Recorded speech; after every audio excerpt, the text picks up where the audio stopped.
Provinsi Kalimantan Tengah patut berbangga karena memiliki sejumlah bangunan, gedung hingga lokasi bersejarah dan ikonik ditambah dengan sebuah jembatan layang legendaris yang membelah rawa dan dataran rendah di sebuah desa bernama Tumbang Nusa, Kecamatan Jabiren Raya, Kabupaten Pulang Pisau, Kalimantan Tengah.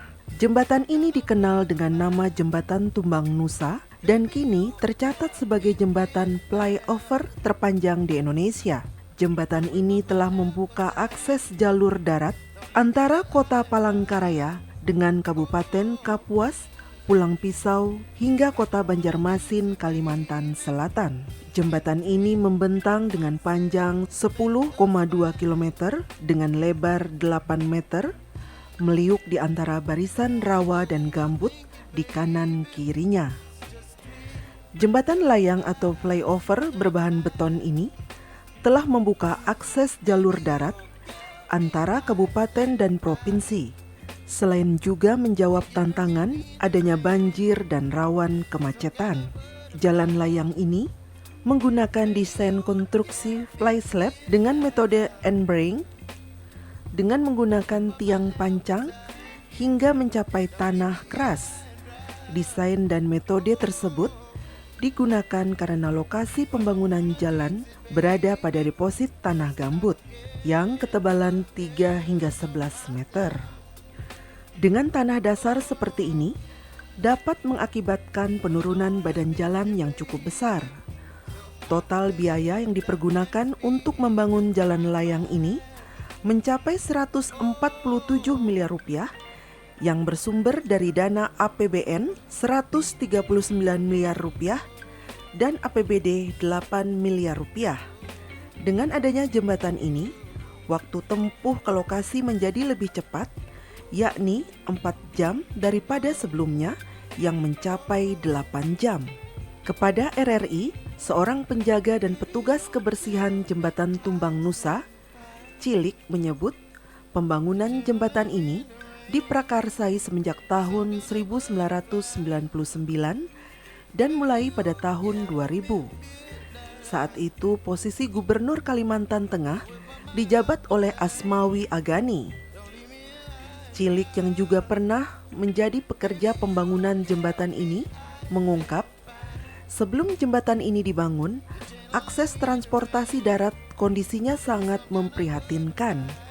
Kendaraan yang akan melintas harus menyeberang memakai kelotok atau perahu peri di atas genangan air rawa yang cukup dalam. Cilik menyatakan pula, pada awalnya ada 4 perusahaan kontraktor dari Kalimantan Tengah yang terlibat dalam pembangunan jembatan ini.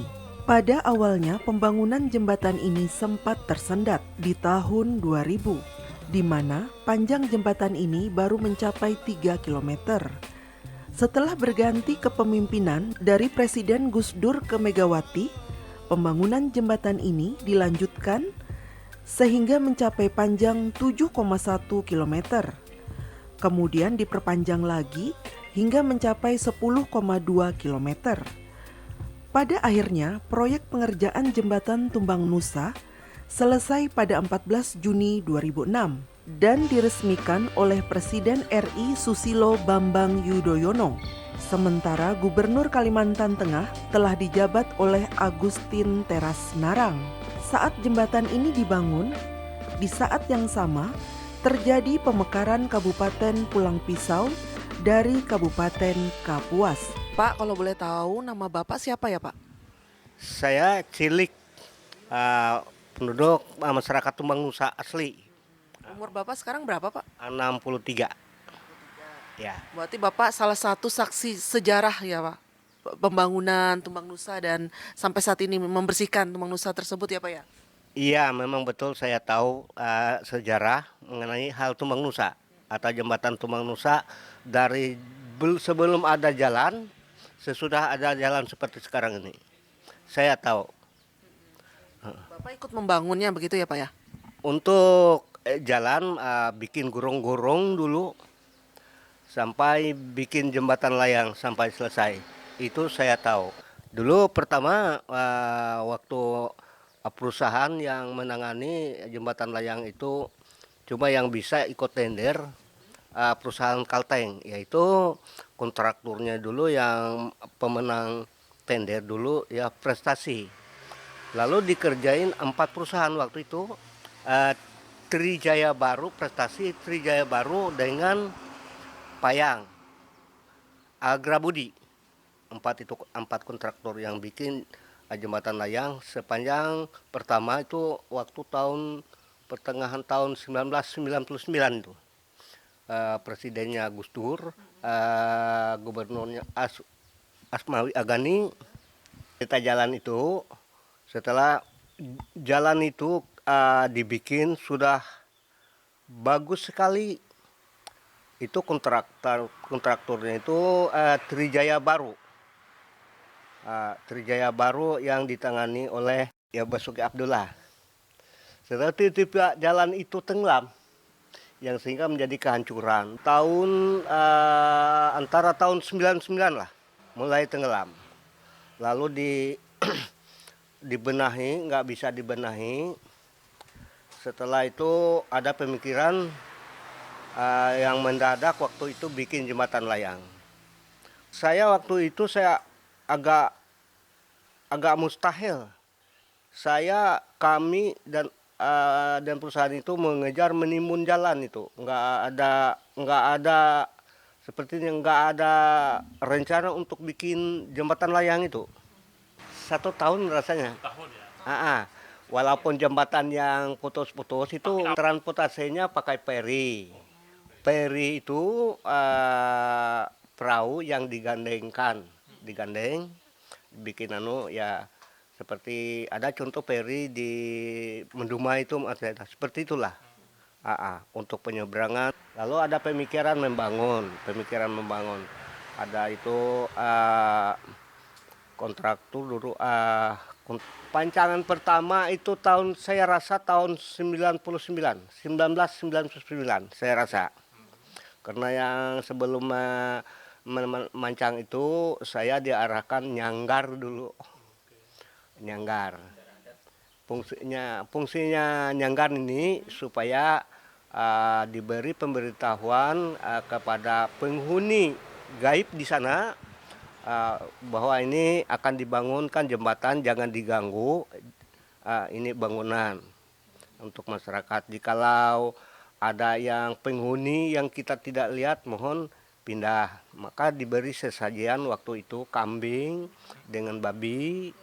Lalu saya rasa ada kalau 1 tahun. 1 tahun ya.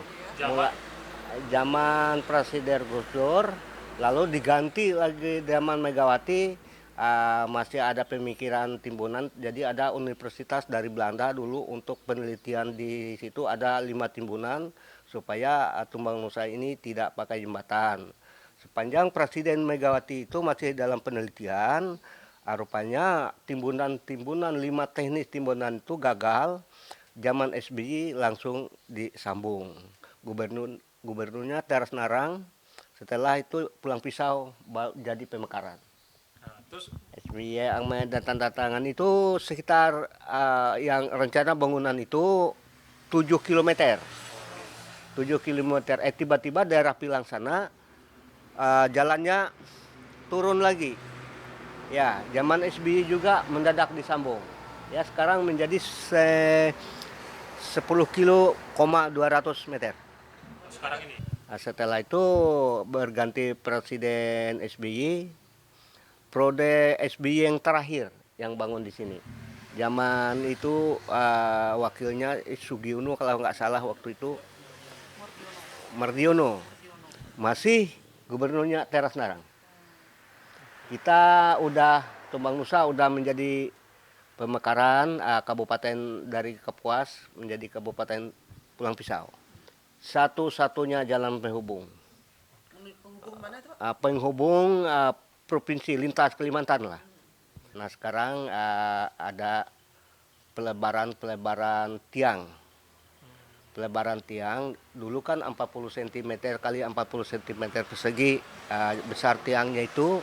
Nah sekarang ditambah lagi 20 cm menjadi 60 cm persegi. Saya teliti di jembatan dulu kan tahun 1998 saya teliti itu kecelakaan di tikungan itu ya kan itu. Saya hitung daripada itu perjalanan mereka karena kayu-kayu yang tinggi banyak di sana. Jadi jarak pandang orang itu nggak begitu kelihatan. Setelah dia tahu lawan selisihnya udah dekat, nggak sempat. Malam hari, siang hari yang sering. Nah, Pak, maka apa kira-kira Pak yang perlu dibenahi di Tumpang Nusa itu sekarang? itu sekarang ya lampu itu jelas penerangan. Iya, juga kalau ada lampu yang saya bantu saya juga itu. Saya kalau siang malam-malam juga saya bisa kerja. Iya. Nah itu Agak gelap ya Pak ya kalau malam agak ya. gelap. Jadi kalau ada pekerja, mereka bekerja di jembatan layang Tumang Nusa itu agak jarang sekali yang namanya kecelakaan itu atau karena dia ada lihat orang kerja lalu dia jaga-jaga jalannya, hati-hati. Kalau kosong orangnya dia ngebut. Ke depan. Harapan saya ini kan jalan-jalannya ini saya lihat nih mulai kalau banjir Lihat situ Pak. inilah antisipasi untuk jalan. Kalau jembatan itu sementara saya rasa cuman pembersihan aja. Kalau jalan yang timbunan ini yang perlu diperhatikan sama seperti Tumang Nusa itu udah 2 tahun berturut-turut tenggelam. Itu supaya bisa dipercepatkan. Kalau itu tenggelam, nanti arusnya mandak di sana. Nanti kontainer segala macam nongkrong dia di atas jembatan. Jadi beban juga untuk jembatan. Nah itulah supaya yang agak bisa banjir di jalan ini supaya itu dipercepatkan lah itulah. Sementara itu, seorang perangkat desa Tumbang Nusa yang menjabat sebagai Kepala Seksi Kesejahteraan Muri mengatakan desa Tumbang Nusa sendiri sudah ada dari tahun 1943. Ia menyebut jembatan ini sudah memberi banyak manfaat kepada warga. Masyarakat, terutama dalam distribusi bahan pangan, obat-obatan maupun logistik dari Banjarmasin ke Palangkaraya. Terlebih situasi banjir dan genangan yang cukup parah, yang dulu pernah muncul, kini bisa teratasi dengan baik. Sebagai petugas desa, ia hanya berharap agar masyarakat ikut menjaga kondisi jembatan dengan tidak melakukan coret-coret vandalisme, merusak kelengkapan, dan tidak membuang sampah sembarangan di atas jembatan. Kalau Tumbang Nusa termasuk desa yang di Kecamatan Jambiran Raya, yaitu nomor urut ke-7 lah. Kalau untuk pembentukannya jadi desa dulu, kita awal sejarahnya kita masuk Desa Pilang pada tahun 1943 atau 45 lah. Dulu kita masih masuk ke Desa Pilang, tapi setelah itu pemekaran pada tahun 1943 ya jadi Desa Tumbang Nusa. Kalau menjaganya jelas kita selalu berkoordinasi dengan pihak terkait, baik itu melalui dari dinas PU provinsi ataupun pusat, apapun ini jembatan istilahnya kan nggak dibuat langsung didiamkan saja, itu harus ada perawatan perhatiannya juga, misalkan ya perawatan sebagai Pak Cilik tadi kan itu bagus sekali mereka memberikan pekerjaan kepada masyarakat setempat, yaitu dengan cara untuk memelihara menjaganya tersebut. Ini kalau nggak dijaga, waduh luar biasa itu Pak, sampahnya itu kata Bapak tuh belum habis itu kita maju 100 meter lagi di belakang kita tuh ada lagi sampahnya, namanya kan jalan umum gitu Pak. Ya, itu untuk sementara ini saya lihat Pak, di rest area itu bukan hanya dari pengguna mobil komersil atau taksi saja, yang banyak tuh yang mereka yang dari mengangkut ternak itu Pak. mengaku ternak itu kan banyak loh yang bawa ayam-ayam, bawa apa, itu kan yang mati-mati dibuangnya di situ, di bawah jembatan situ. Pak Cilik itu bilang kan kalau di bawah jembatan tuh, kalau di daerah rest area itu luar biasa bau-baunya Pak kalau di bawah. Soalnya mereka kan singgah di situ langsung membuang bangkai, membuang apa di situ. Jadi kita mengharapkan ya kesadaran lah dari pengguna jalan, yaitu supaya lebih menjaga kebersihan dari jembatan gitu. Ya harapannya sih ya dengan sudah terbangunnya jembatan di sini ya kita merasa cukup terima kasih kepada pihak pemerintah yang sudah memberikan banyak manfaat juga kepada masyarakat di sini Tumbang Nusa, sehingga kita dapat dikenal gitu lebih masyarakat luas. Jembatan Tumbang Nusa kini menjadi beton penghubung harapan dan impian kesejahteraan masyarakat Kalteng di masa depan. Jembatan beton ini akan menjadi jalan penopang cita-cita dan impian masyarakat agar terus berjalan kokoh tanpa goyah.